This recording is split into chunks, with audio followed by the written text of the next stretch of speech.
ورو سوال کړی دی چې ما ته احتلام ډېر زیات کیږي چې سحر را پاسم په کپړو باندې زه وګورم نو د منۍ اثرات حیران یم چې دې نه به څنګه بچ کېږم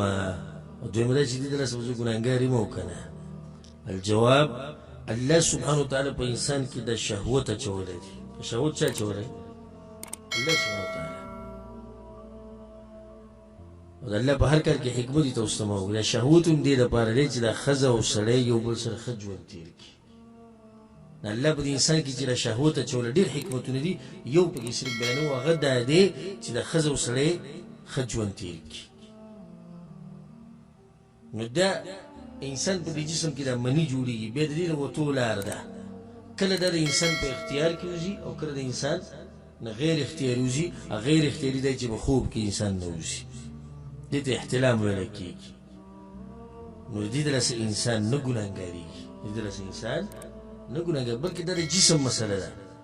یو نیم سړی داسې دی چې بالغ شوی به 50 کاله عمر به هغوی ما ته له ده اوسه پورې احتلام نه دی شوی ښه یو نیم داسې چې ښځه به ورسره هم په خوا کېږي او بیا هم دلته چې دی په ورځدو کې احتلام کېږي چې وده شي نو دا د جسم او د شهوت او د دې مسله ده د دې دلاسه الله انسانان نه رانیسي ځکه دا د هغه په اختیار کې نه ده خو صرف دومره ده لکه څنګه چې د ام سلمه رضی الله عنها روایت ده او د عایشه رضی الله عنها صحیح بخاري صحیح مسلم سنن ترمذي ابو داود ټولو کې دا حدیثونه راغلي چې کله انسان سحر راپاسي او په جسم باندې اثرات ویني د منۍ نو په ده باندې غسل لازم دی اگر که خوب ورته نه یاد اگر که خوب ورته نه دا لازم نه دی چې خوب ورته یادي نو غسل پې لازم دی کله انسان راپاسي خوب ورته نه یاد خو اثرات ښه مخامخ ویني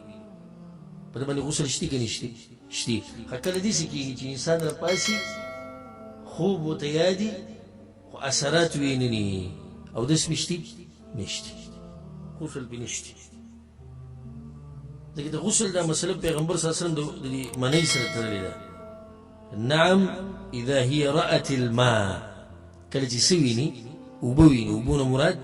مني ده دا اسانه مسله دي بعضو مولیانو هسې ذکرانه کړې ده سهار راپاڅېدې پرتوګ باندې د اثرات ولیدو خوب درته هم یاد د اثرات ترې مو ولیدو ښه واضحه ده خوب درته نه دی یاد اثرات ترې ولیدو بیا د باندې غسل لازم دی خوب درته یاد د اثرات نشتي نو غسل د باندې نشتي والله اعلم